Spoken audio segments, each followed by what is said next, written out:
कथारंगमध्ये आपलं स्वागत. श्रोते हो, आज आपण ऐकणार आहोत अमृता प्रीतम यांची कथा एक निश्वास. अनुवादिका आहेत डॉक्टर सुप्रिया सहस्रबुद्धे. ऐकूया एक निश्वास. कर्मोनं लोट्यात लस्सी घालून घेतली आणि मग अर्ध्यापेक्षा कमी भरलेला लोटा पाहत ती म्हणाली, आज मोठी सरदारीन कुठं दिसत नाही. ती बरी आहे ना ती? सरदारीन निहाल कौर आत्ताच एका तासापूर्वी स्वयंपाकघरात आली होती. चुलीवर ठेवलेल्या खिरीखालचा जाळ जास्त झालेला बघून तिनं लाकडं मागे ओढली होती. काय ग वीरो, खीर कधी इतक्या मोठ्या जाळावर करतात काय?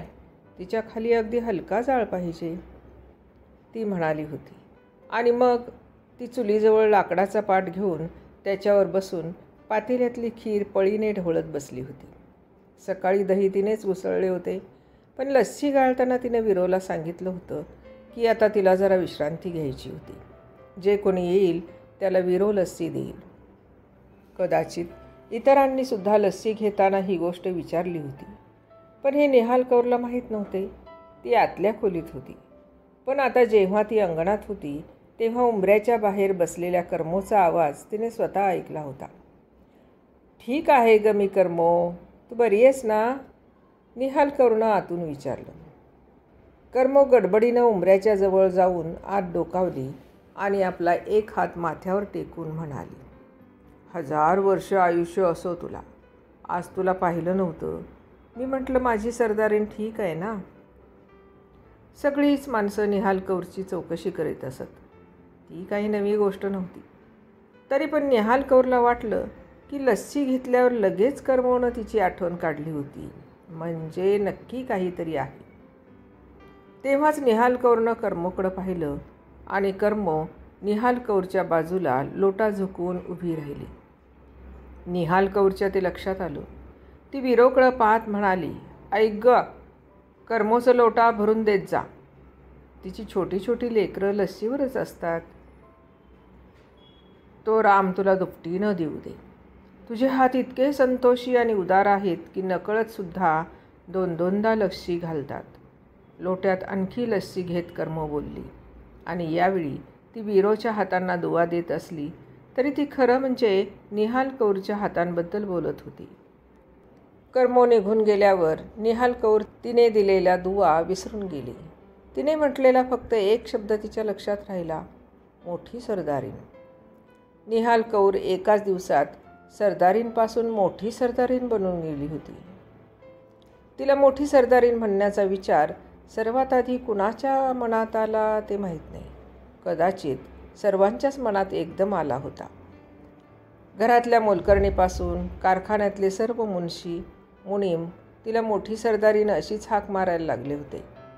इतकंच काय, घराचे मालक सरदारांनीसुद्धा काल तिला मोठी सरदारीन अशीच हाक मारली होती. आणि मग निहाल कौरच्या लक्षात आलं की परवा तिने स्वतःच तर मोलकर्णीला सांगितलं होतं की जाऊन छोट्या सरदारनीला बोलावून आण जा. जर कोणी छोटी सरदारीन असेल तर ती स्वतः आपोआपच मोठी सरदारीन बनणारच की. निहाल कौरने हा विचार केला आणि मग कितीतरी विचार छोट्या छोट्या साळीच्या दाण्यांसारखे तिच्या मनाच्या दुधात शिजायला लागले. शिजणाऱ्या त्या विचारात एक विचार असाही होता की वीरो जेव्हापासून या घरात छोटी सरदारीन बनून आली होती तेव्हापासून ती रात्री झोपायच्या आधी नियमाने निहाल कौरच्या खोलीत येत होती आणि तिच्या पलंगाच्या पायथ्याशी बसून तिचे पाय चेपत होती. निहाल कौरने ना कधी मुलीची डोली पाठवली होती ना मुलासाठी डोली आणली होती. पण जेव्हा तिच्या हातांनी लग्न करून दिलेली वीरो तिचे पाय चेपायची तेव्हा तिला वाटायचं की तिला मुलगीही मिळाली होती आणि सूनही. आणि निहाल कौरने एक दीर्घ श्वास सोडून हसत हसत ओठांनी स्वतःला समजावलं होतं की वीरो तिची मुलगीही होती आणि सूनही. निहाल कौरनं आपल्या सरदाराच्या दुसऱ्या विवाहासाठी स्वतःच या मुलीचा, वीरोचा शोध घेतला होता. चांगल्या घरातूनही स्थळे येत होती, पण ती सर्व सरदारासाठी येत नव्हती, सरदाराच्या हवेलीसाठी येत होती. जे कोणी लोक स्थळ घेऊन येत असत ते सरदाराच्या उतरत्या वयामुळे घाबरून नातं जोडण्यापूर्वी आधी हवेली आपल्या मुलीच्या नावावर करायची मागणी करत असत. सरदार आपल्या हवेलीला वारस नक्कीच शोधत होता, पण त्या स्त्रीच्या नावावर हवेली कधी करू शकत नव्हता की जिच्या कुशीतून तो वारस कधी जन्म घेईल माहीत नव्हतं. आणि सध्या जिने वारसाची भविष्यवाणीच करायची होती तिचं काय? आणि मग सरदाराने दुसरा विवाह करायला नकार दिला होता. पण या नकारात एक निश्वास मिसळलेला होता. निहाल कौरनं तो निश्वास ऐकलेला होता आणि अशा प्रकारे तिने एका क्षुद्र परिवारातली ही वीरो शोधून आपल्या सरदाराच्या हवाली केली होती आणि त्या बदल्यात त्याचा निश्वास स्वतःकडे घेतला होता. एके दिवशी सरदाराने भिंतीत असलेली लोखंडी अलमारी खोलली. तेव्हा तो कितीतरी वेळ उघड्या अलमारीसमोर उभा राहून काही विचार करत राहिला होता. मोठी सरदारीण कुठे गेली आहे? सरदाराने गडबडीने वीरोला विचारलं. मोठी सरदारीण घरी नव्हती. सरदाराने अलमारी बंद केली आणि किल्ली खिशात ठेवली आणि कारखान्यात जाताना वीरोला सांगून गेला की निहाल कौर घरी आली की लगेच खालच्या मुन्शीला हाक मारून त्याच्याकरवी त्याला कारखान्यातून बोलावून घ्यायला सांग. निहाल कौर घरी पोचली तर वीरो बाहेर दरवाजात घाबरलेली अशी बसलेली होती आणि तिला आत्ताच उलटी झालेली होती. निहाल कौरनं वीरोचा हात धरला, तिचे खांदे दाबले आणि तिला पलंगावर निजवले. पण वीरो थरथरत्या पावलांनी पलंगाच्या खाली उतरली आणि निहाल कौरच्या पायावर कोसळून पडली. सरदारनी, तुम्ही एके दिवशी मला सांगितलं होतं की मी तुमची मुलगी पण आहे आणि सूनही. आज तुम्ही मला आपली मुलगी समजून वाचवा आणि सून समजूनही. वीरो विलाप करू लागली. कळवळून रडत वीरोने निहाल कौरला सांगितले की जेव्हा काही दिवसापूर्वी तिचा भाऊ तिला भेटायला आला होता तेव्हा त्याला काही पैशांची फार गरज होती. वीरोने त्याला काही पैसे दिले होते, पण तिच्याजवळ फार थोडे पैसे होते. म्हणून तिने सरदाराच्या खिशातून किल्ली चोरून लोखंडी अलमारी खोलली होती आणि अलमारीतून चांदीची भांडी काढून आपल्या भावाला दिली होती. हे तुझं स्वतःचंच घर आहे वीरो. जर तू आपलं घर स्वतःच्याच हाताने उद्ध्वस्त करणार असशील. अजून शब्द निहाल कौरच्या ओठावरच होते. तेवढ्यात वीरो भडकून म्हणाली, हे घर मला कधीच आपलं वाटलं नाही आणि कधी वाटणारही नाही. पण मी तुला एक वचन देते सरदारनी की यापुढे मी या घरातली कुठलीही वस्तू कधीच बाहेर देणार नाही. मी त्या दिवशी पण चूक केली होती, अशीच करून बसले. नंतर पस्तावले पण. तुम्हाला तर माहीत आहे, माझ्या लग्नाच्या वेळी माझ्या बापाने माझ्या भावाच्या व्यापारासाठी गळ घालून तुमच्याकडून 2000 रुपये मागितले होते. तुम्ही ते दिले होतेत. माझ्या बापाने विवाह करून दिला. मला विकण्यात कमी तरी काय पडलं? 2000 रुपयांसाठी मला या म्हाताऱ्या खुंटाला बांधून टाकलं गेलं. बाप आणि भाऊसुद्धा काय सख्खे नातेवाईक होते? मी कुणाचं तरी घर उद्ध्वस्त करून त्याचं घर तरी कशाला भरू? वीरो, निहाल कौर दचकून वीरोच्या चेहऱ्याकडे पाहत राहिली. निहाल कौरनं वीरोची लाज राखली. तिने सरदाराला सांगितले की अलमारीमध्ये ठेवलेली चांदीची भांडी जुन्या पद्धतीची होती. तिने ती भांडी काढून त्यात आणखी थोडी चांदी घालून सोनाराकडे नवी भांडी घडवायला दिली होती. सरदाराची चिंता मिटली. पण निहाल कौर जेव्हा जेव्हा वीरोच्या चेहऱ्याकडे पाहायची तेव्हा तिच्या मनात एक चिंता पोखरायला लागायची. वीरोचे डोळे काळ्या भुंग्यासारखे होते. रंग जरा सावळा होता, पण सावळ्या रंगात तारुण्य मुसमुसलेलं होतं. तिचे हात गोल आणि कडक होते. शरीरात कुठे तिळभर शिथिलता नव्हती. जणू घट्ट मळलेल्या कणकेच्या गोळ्यासारखी काया. बोटाने दाबले तर घट्टपणाच जाणवावा. सरदारनीला वाटलं की सरदाराकडून जो निश्वास घेऊन तिने आपल्या जबाबदारीवर ठेवून घेतला होता, वीरोने तोच निश्वास उरात घालून ठेवला होता. आणि मग वीरोला डोहाळे लागले होते. हवेली खूप मोठी होती, पण शुभकामना इतक्या येत होत्या की हवेलीत मावत नव्हत्या. सरदाराचे पाय जमिनीवर ठरत नव्हते आणि निहाल कौर वीरोचे पाय जमिनीला लागू देत नव्हती. पण लोक सरदाराला किंवा वीरोलाही इतक्या शुभेच्छा देत नव्हते जितक्या शुभेच्छांचा वर्षाव ते निहाल कौरवर करत होते. मी याचा जन्म झाल्यावर लगेच त्याला आपल्या ओटीत घेऊ ना? नंतर काही म्हणू नकोस. मी मोठी सरदारीण आहे, तू छोटी सरदारीण आहेस. पहिला मुलगा मोठीचा असणार, नंतर जे जन्म घेतील ते तुझे. निहाल कौर हसत विरोला म्हणायची. निहाल कौरला स्वतःलाच समजत नव्हतं की तिच्या मनात थोडंसुद्धा दुःख का नव्हतं. तिने आपल्या हातांनी आपला पती एका परक्या स्त्रीला दिला होता आणि आता तिला सारी जमीन मालमत्तासुद्धा एका परक्या मुलाला देऊन टाकायची होती. अगं जादूगारणी, मी कसं काय तुला आपली मुलगी आणि सून म्हटलं होतं.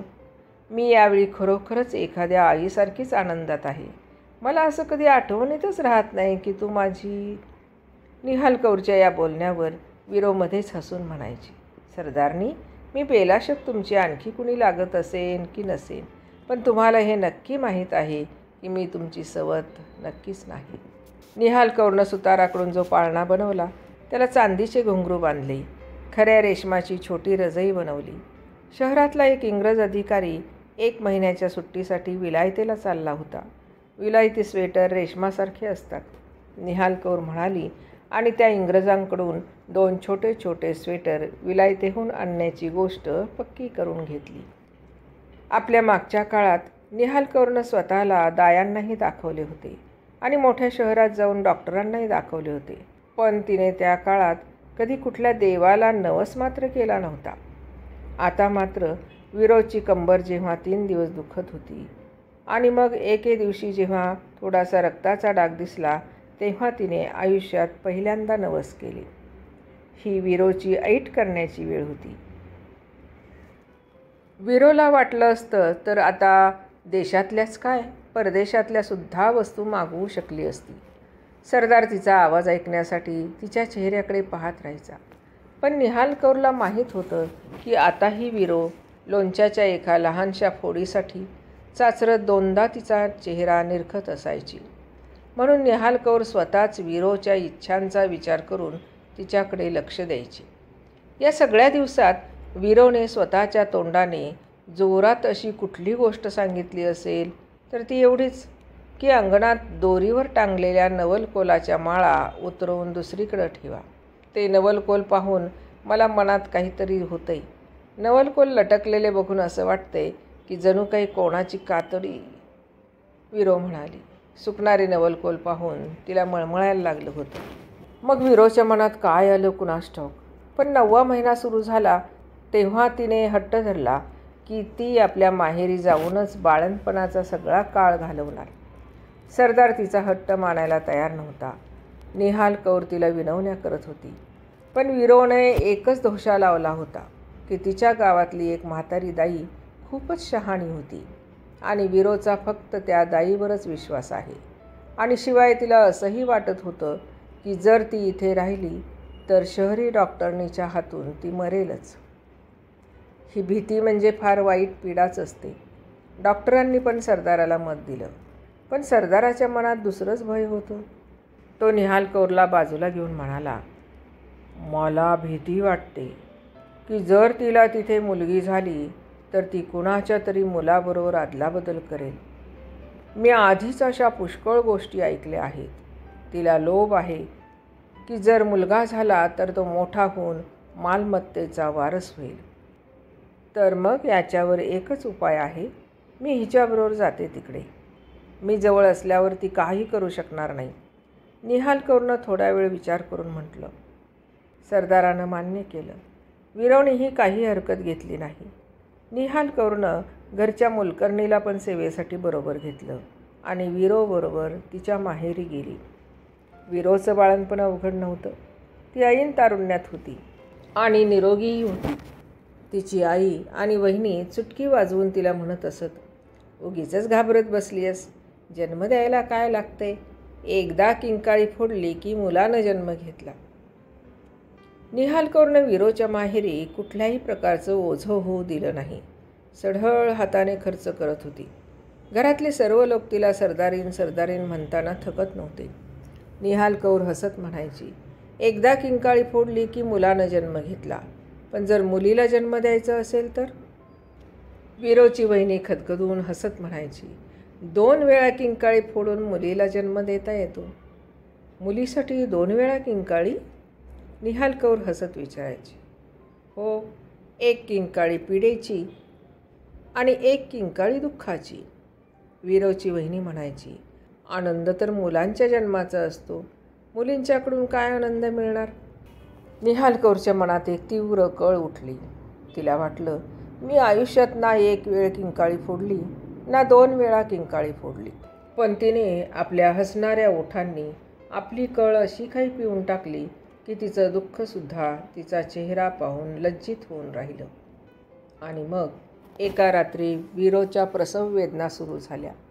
दाताखाली दाबलेल्या तिच्या तरुण ओठांनी त्या कळा अशा प्रकारे सहन केल्या की कुणाला काही कळलंही नाही. फक्त एकदा तिची किंकाळी ऐकू आली. तेव्हा वीरोच्या उशाशी बसलेल्या निहाल कौरकडं पाहून दाई म्हणाली, सरदारनी अभिनंदन, ये तुझी मुलानं ओटी भरते. निहाल कौरनं मुलालाही पदरात घेतलं आणि अभिनंदनही घेतलं. पण सकाळ झाल्यावर ती जेव्हा सरदाराला तार पाठवायला लागली तेव्हा वीरोनं निहाल कौरला आपल्याजवळ बोलावलं आणि आपले दोन्ही हात तिच्या पायावर ठेवले. ती भरल्या गळ्यानं बोलायला लागली, सरदारनी, मी साऱ्या दुनियेशी खोटं बोलू शकते, पण तुझ्याशी नाही. हा मुलगा तुझ्या सरदाराचा नाही. वीरो! निहाल कौरला वाटलं जणू तिची जीभ अडखळून आता लुळी पडेल. माझ्यावर सरदाराचं काही ऋण नाही, पण तुझं माझ्यावर ऋण आहे. जर हा मुलगा फक्त सरदाराच्या अंगणातच खेळणार असता तर मला काही अपराधी वाटलं नसतं. पण याला मी तुझ्या ओटीत टाकू शकत नाही.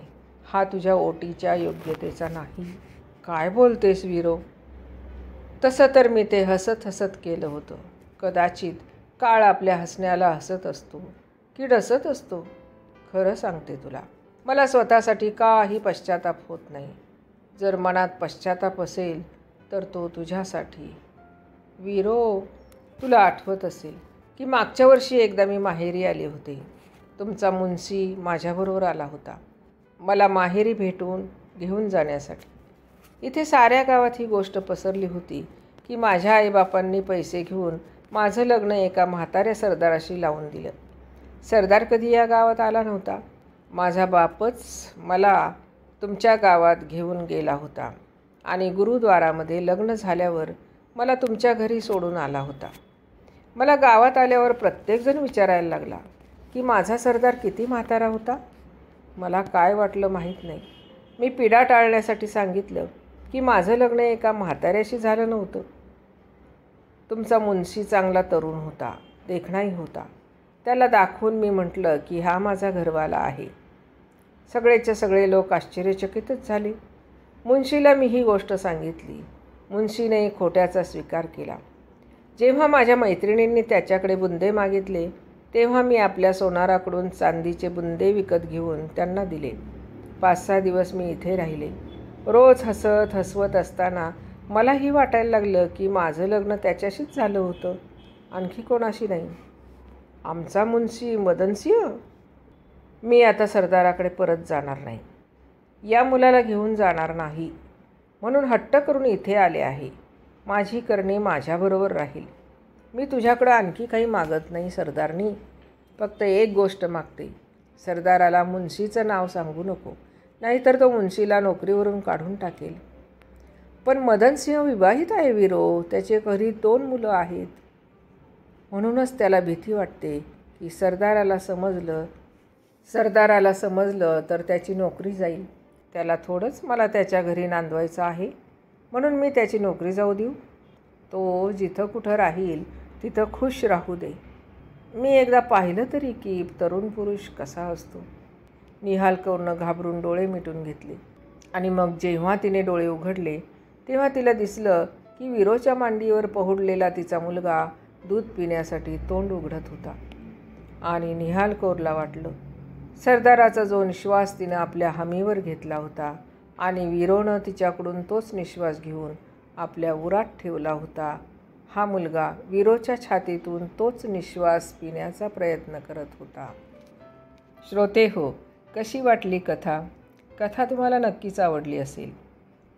चॅनलवर नवीन असाल तर नक्की लाईक करा, शेअर करा आणि सबस्क्राईब करा विसरू नका. धन्यवाद.